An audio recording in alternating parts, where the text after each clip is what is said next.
Welcome back. It has been so long since we were able to cook something on the Ninja Foodi and share that experience with you. I love the Ninja Foodi video, but we have been moving for the last few months. Literally, few months. Took us a while to find our home, get into our home, and we just did not have the Foodi. It was packed away. And then when we did move in here, we've been doing other things, decorating and unpacking and all of that. But I am excited to bring you today an item that was requested that I had never heard of before. Spatchcock chicken. Butterfly chicken. So, isn't that beautiful? Stick around and let me show you how I made it.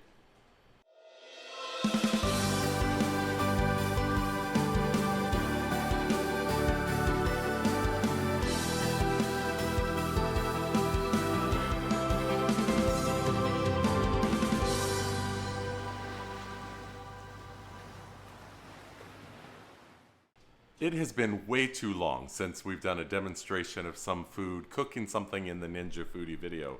And clearly a lot of you have found my channel because of the review of the Ninja Foodi oven and some of the subsequent videos that I've made on different recipes. I hope you watch the other parts of our channel too. Where I'm not a review channel specifically. We're a lifestyle blog. My wife and I do a lot of Disney, different things. But one of the reasons that we haven't shown so many foodie videos lately is because we moved. And if you watch some of the other videos about our moving and our travel across the country, we left California. We ultimately have landed here in Charleston, South Carolina. And it's been a long time. We were not in a house for a good, from May 1st till July 20th. We were staying at different Airbnbs and friends' houses and, different things like that. We finally got into our home and we've taken some time to kind of decorate and unpack. And so finally, I'm here to do a video. But let me just give you a quick showing of where the Foodi's new home is. If you watch some of the other videos, you'll know that it was on a countertop in our old house. Well, it's the only appliance that we've put on a countertop in this kitchen. Everything else we've put under the cabinets or in pantries. This is the only one that made it to the countertop because we use it so often. So hold on here, let me give you a show. Here is our kitchen. It is part of an open concept, the kitchen and our living room space, and we love it. We're so glad we have been able to come here. We feel very blessed. And so the Ninja Foodi found its place on this countertop. Right now I have it down because we're going to prepare to cook. These pans normally live in this big drawer. Oh, we never had big drawers in our previous house. And so here are the parchment paper sheets. And then when we're not using the various trays or pans, we have them down there in that drawer. I love this setup. And then of course, it flips up onto that counter and we love it. The rest of the kitchen, just try to keep decorative. Few little fall items are already out, but otherwise this is just how we want it. And well, I guess I shouldn't say only appliance. We do have a coffee station area, but here we go. The new home. Ah! So let's get cooking. All right, you already saw the finished product at the start of the video, a spatchcock chicken. And I have to admit to you, I have never heard of that in my entire life until I started doing the Ninja Foodi videos, and you all have put comments requesting that I try certain foods. You were wondering if a spatchcock chicken could be cooked in the oven. I had to look that one up. Maybe they're sold somewhere in California, but I do a lot of grocery shopping, and in my 57 years of living, I have never seen anything like this in the grocery store. And then I moved to South Carolina, and I'm walking through the grocery store one day, and sure enough, there it is in a package, spatchcock chicken. And the cool thing is this one's already been marinating in a garlic lemon pepper. Awesome. Well, in case you're like me and you had no idea what this product was, it's a butterflied whole chicken. And because of the height of the Foodi oven being shorter, a full height roasting chicken, might burn the top. But if you butterfly it or quarter it, lay your pieces out on the grill, then of course you can cook a flat chicken. It's just like a roast. And it's interesting that some of you asked if it could be done. I think it's pretty obvious it can be done, but let's go ahead and give it a shot, see what it's like. Garlic lemon pepper chicken sounds really good. So let's get it going. We're going to be using one of the functions on the Ninja Foodi 13-in-1. My unit has a built-in meat thermometer and a number of modes, dual heat mode and presets to use the thermometer.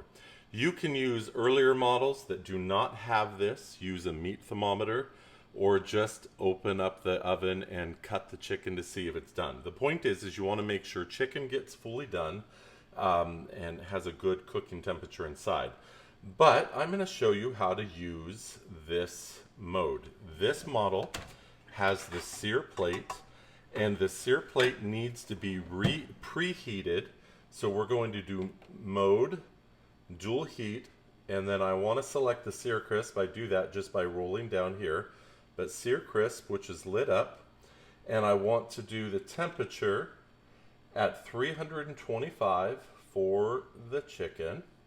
And then I want to do a preset, and different meat options pop up, and I scroll through this dial until chicken shows up at 165. That's the internal temperature that the meat thermometer is going to select. And I press start for the preheating. It's going to take about 8 to 10 minutes to preheat that.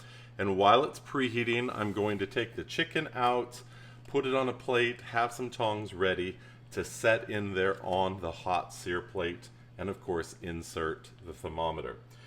Okay, the oven has preheated.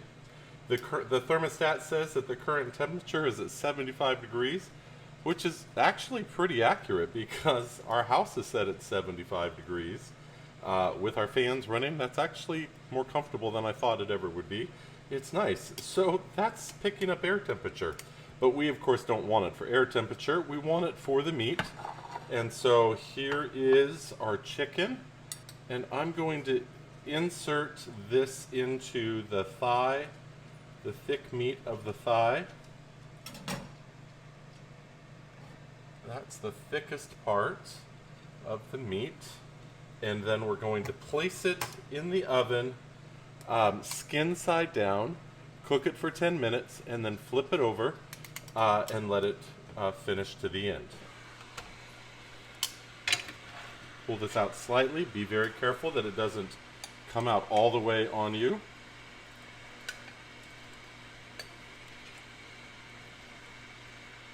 Alright, I've never worked with one of these, so let's see this. There we go. Oh, hear that sizzle? That's a nice sound.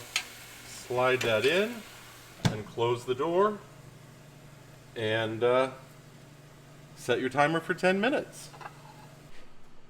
Alright, while that's cooking a little bit, let's just take a moment to talk about a few things I get asked about all the time. The first thing is, how do you clean this?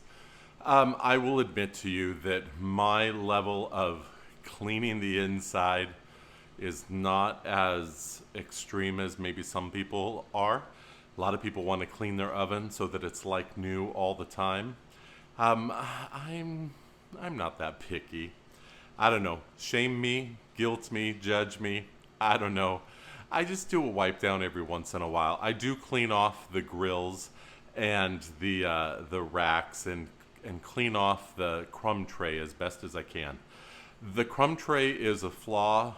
The metal they use, it is so hard to get off using scouring powder or whatever. It's just virtually impossible if you get some burned drippings on there. But you can get the basic food off with no problem. The racks, Those clean great. The air fryer rack, I just pop that in the dishwasher. The smooth metal washes off really well. The regular oven rack washes well. Sear plate washes fantastic, so no problem. So the issue is cleaning the sides and around the heating elements. That's difficult, and you have to be very careful about the heating elements. I think in one of my first videos, I put my hand inside, and I rightfully got scolded a bit by somebody in the comments. Before you put anything inside the oven, liquid cleaning, please unplug it. I apparently didn't do that because I was just doing a quick demo. I wasn't actually doing the cleaning. Please unplug it. Do not get electrified. All right, secondly, I use Mr. Clean, the Mr. Clean pads. They break down a lot of the oils pretty well. You have to do some rinsing out with a fresh wet rag. Rinse your rag a few times and wipe it down because you don't want any chemical residues left inside. Ninja says to only clean with a water and rag, but obviously if you're cooking a chicken or bacon or some other meats that spatter, water's not going to be enough. So you do you and the level of cleaning. Let's just all admit, though, that an oven this tall is hard to get around inside and clean. And so to that degree, I don't work so hard on that. Our big oven, our main oven, we clean that because it's big. You practically could crawl inside. Please don't crawl inside the oven. But you practically could to clean that out. This, it's more challenging, and I get that. Another thing I get asked all the time in the comments is, how do you keep the bottom from getting full, in terms of the cleaning? How do you keep the crumb tray from getting so filthy? And based on the way the question's asked, I'm assuming that maybe people are pulling out the sear crisp tray or the black pan when they're using the air fryer or the rack. And I would say to you, don't take that out. In the manuals, they say keep that in there as a drip tray, so that if you're cooking bacons or meats or vegetables with oils on them, or just vegetables at all, the juices, that the crumb tray is only for when you're making toasts. You pull everything out and just have the rack so that bread, can toast on both sides. But when you're cooking other items, just keep the baking dish in there, the black baking pan, casserole pan, whatever you want to call it, or the sear plate. And that will capture all of your drippings, to which then the cleanup is reduced. I hope that helps. Maybe you weren't doing that. Maybe that's part of the problem. A lot of people have talked about it smoking all the time.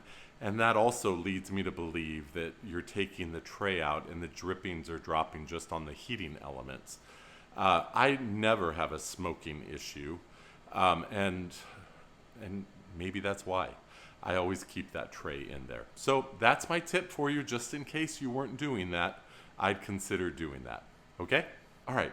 After cooking this chicken and talking about the cleaning, what's next for our videos on the Ninja Foodi? I never expected to be the Ninja Foodi guy and produce a whole series of videos, but I'm thrilled that so many of you have resonated with my videos and promoting this product, which I really do love. And so it's been fun to produce more videos on different food recipes. So a lot of you keep putting in the comments different things you want me to see. One of the ones that is way up there on the list is bacon wrapped shrimp. I honestly don't think you need me to do that to make a video, but I want to because that sounds really good. So I'm going to do one of those in the near future. And then I really do not like dehydrated food, jerkies, or fruits. I'm just not a dehydrated food person. But that's a function that's on this oven. And so I would like to show you how that works. So we'll go on a journey together and play with the dehydrator. Maybe some fruits, maybe some meat. And we'll try a few different options on that. So at one point, I will show that feature as well. Okay, it's been almost the 10 minutes. Let's go ahead and flip it over so that it can continue to cook. Let's go ahead and flip this over. I'm going to flip it this way so that the thermostat cable goes over And sadly, the lemons did not come with it, so let's see if I can lift them off. Yeah, I can do that.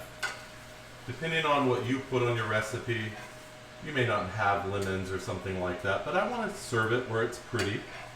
So let's give that a try. I kind of munched up that lemon, but I think it'll be fine. All right, let's go ahead and close that up. And we want to continue to cook it. It's going to operate until that temperature comes to 165, which is our target temperature. Okay, so it just told me that it was done. It said end, that it got to the 165 degrees inside. I honestly found that hard to believe because it was less than 10 minutes after I had flipped it over. And I suppose chicken butterflied doesn't take as long, but chicken should take longer than that. So that's why it's probably good to have an additional thermometer. I've not always had good luck with this thermometer, so I opened it up, tested it in a few other areas, and it was between 110 and 150 depending on where I put it. So at this point then I just restarted it at the 325 for 17 minutes, and I will check it occasionally because you don't want to serve raw chicken. Nobody wants to eat raw chicken. So there you go. The cooking process is still all the same, but the thermometer may not be as accurate, depending of course where you stick it in. But I thought I got it at the thickest point, and even when I followed up where it was located with this thermometer probe, I didn't feel like I got that temperature. So just be careful where you judge it. Again, it may not be useful to use the thermometer that they serve with it, or that they package with it. Okay, I've had it running for an additional 10 minutes. Let's pull it out and check the temperature. Right there, the thick part of the meat. Now it says 145. That part says 180. Let's go down here, 165. Check it in different spots. This says 145 too, down in this area. So, and this is the breast, and so maybe it's thicker. So let's leave it in there a little bit more. The dark meat can handle getting a little more done. And so, I mean, because it's a juicier meat, so it should be okay. I'll take it down about another 4 or 5 minutes. Okay, it's gone for another 5 minutes or so. 4 or 5 minutes, let's see. Probably gonna take it out.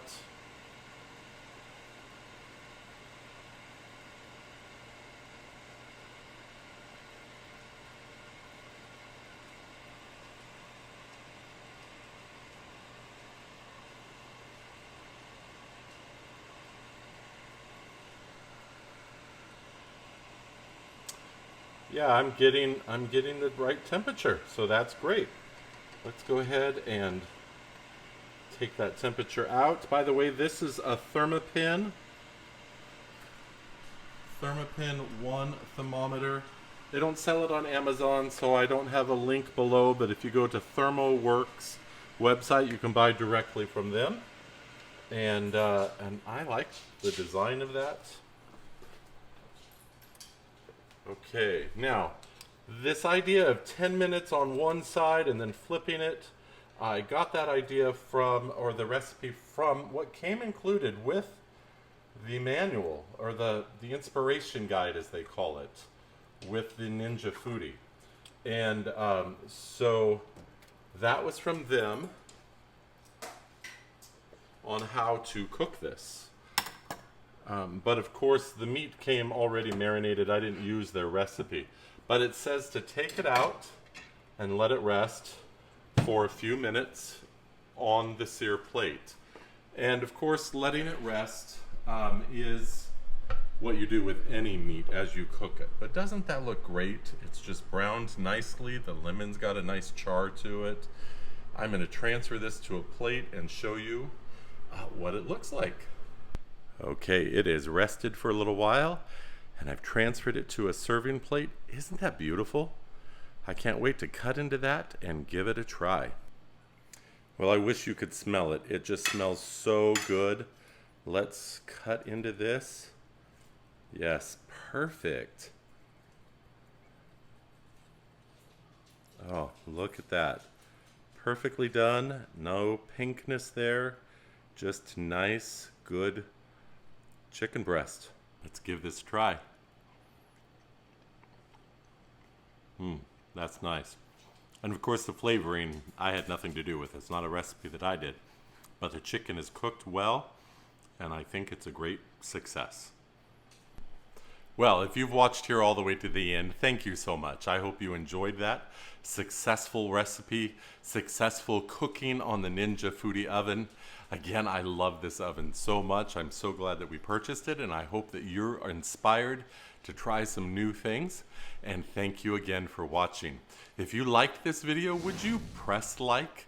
If you've yet to subscribe to our channel, would you do so? And if you have subscribed, thank you so much for being part of this.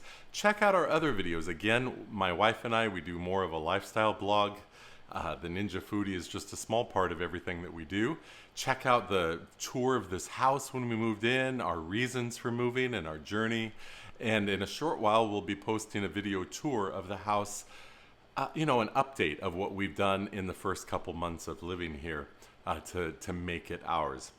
But you're here for the foodie, so go and make some chicken. Find a butterfly chicken in the store, or cut the bottom yourself and spread it out. I don't think it's that hard.